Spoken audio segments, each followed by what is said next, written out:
Hello students, आज हम BSc part 2 physical chemistry paper 3 का यूनिट 1 स्टार्ट कर रहे हैं। थर्मोडायनेमिक्स 1 ऊष्मागतिकी। ऊष्मागतिकी भौतिक की वो शाखा है जिसमें ऊष्मा प्रवाह का अध्ययन किया जाता है। इस शाखा में फिजिकल और केमिकल चेंजेस में होने वाले ऊष्मा परिवर्तनों का अध्ययन किया जाता है। ऊष्मा परिवर्तनों के अध्ययन से संबंधित कुछ परिभाषाएं निम्न प्रकार से हैं। जैसे सबसे पहला सिस्टम, ब्रह्मांड का भाग जिसमें ऊष्मागतिकी अध्ययन के लिए चुना जाता है तथा जो अन्य भाग से वास्तविक या काल्पनिक सीमाओं द्वारा पृथक होता है, सिस्टम कहलाता है। दूसरी परिभाषा सराउंडिंग्स, ब्रह्मांड में निकाय के अलावा मतलब सिस्टम के अलावा जो शेष भाग है जिसके साथ ऊर्जा तथा द्रव पदार्थ का विनिमय कर सकता है, सराउंडिंग कहलाता है। सिस्टम 3 प्रकार का होता है: open system, close system, isolated system. Open system वो सिस्टम जो सराउंडिंग के साथ ऊर्जा तथा द्रव्य पदार्थ का विनिमय कर सकता है, जैसे खुले बीकर में उबलता हुआ जल। क्लोज सिस्टम वो सिस्टम जो केवल ऊर्जा का विनिमय करता हो, द्रव का नहीं। और आइसोलेटेड सिस्टम वो सिस्टम जो न तो ऊर्जा का विनिमय करता हो और न ही द्रव का विनिमय करता हो।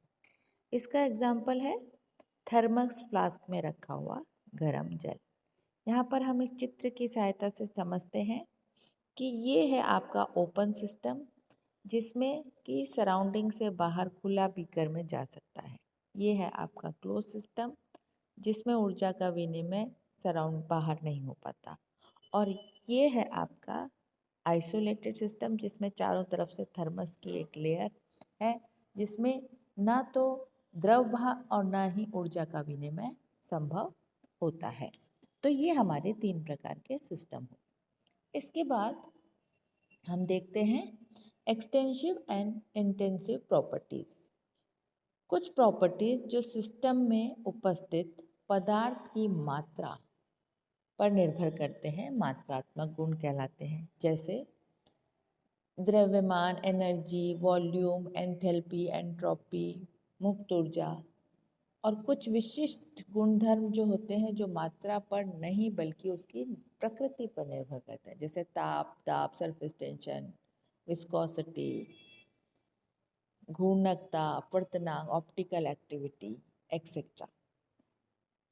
विभिन्न प्रकार की ऊष्मागतिकी प्रक्रम, थर्मोडायनेमिक प्रोसेसेस।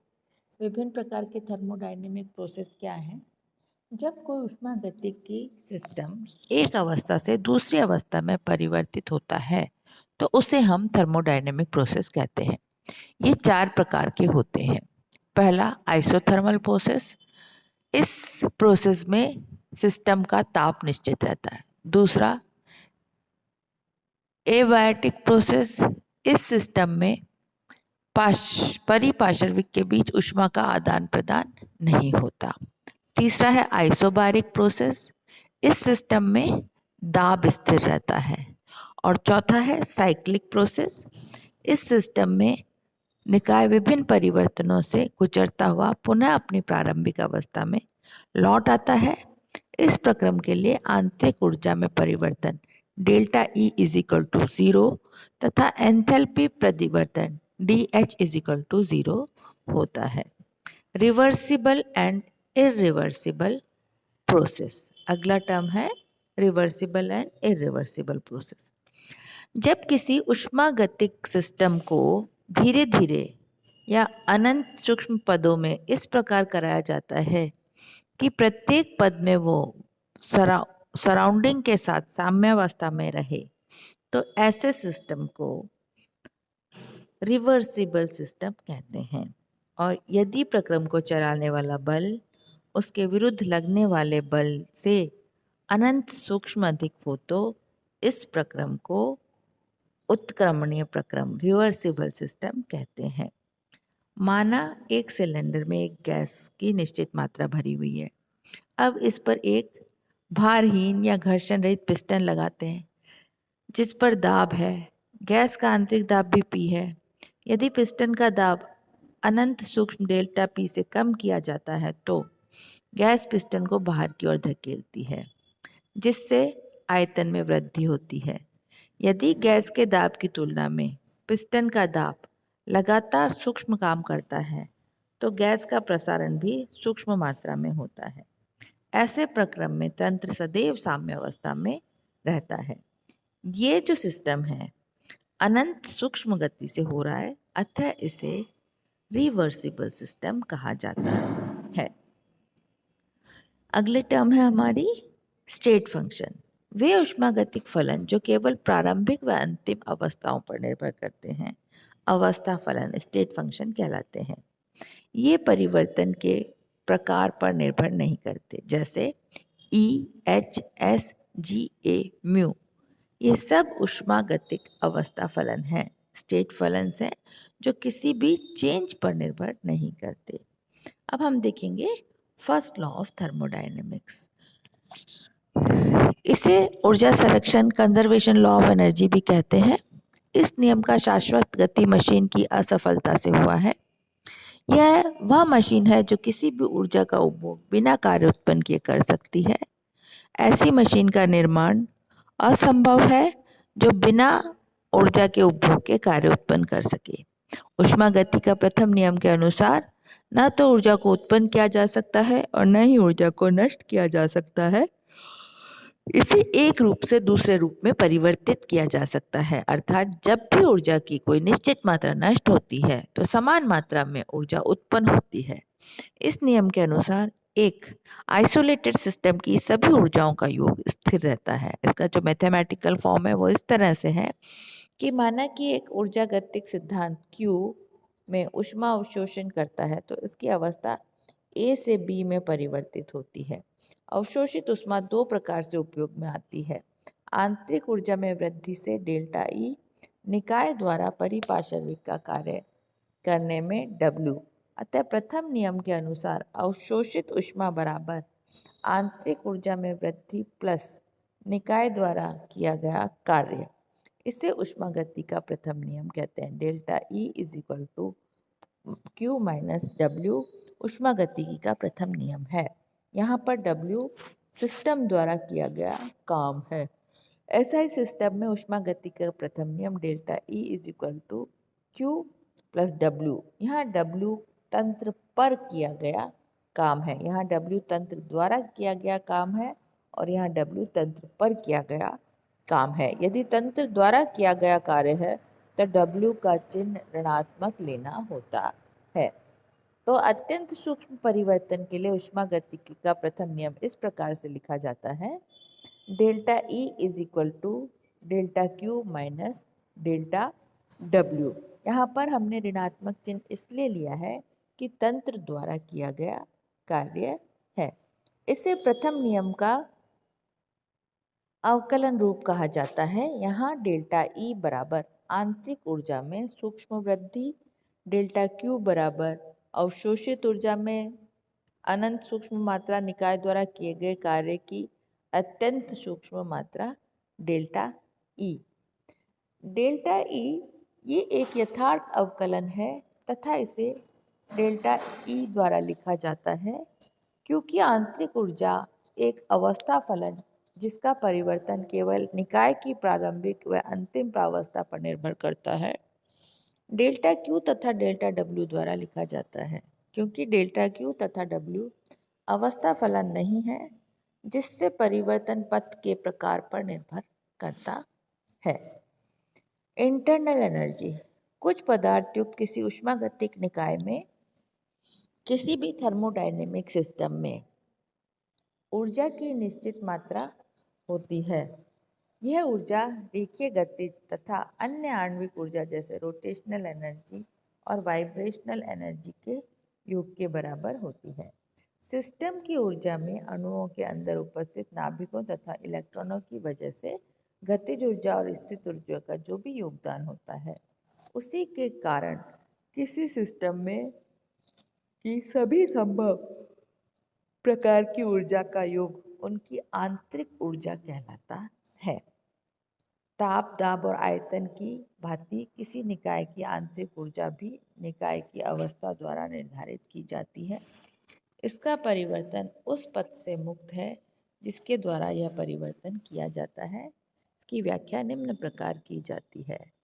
एक संतृप्त सिस्टम पर विचार करते हैं जिसमें प्रारंभिक अवस्था 1 से अवस्था 2 में परिवर्तन होता है। यदि Q अवशोषित ऊष्मा W यदि Q अवशोषित ऊष्मा W तथा निकाय द्वारा किए गए कार्य की मात्रा है तो delta E is equal to E2 minus E1 is equal to Q minus W।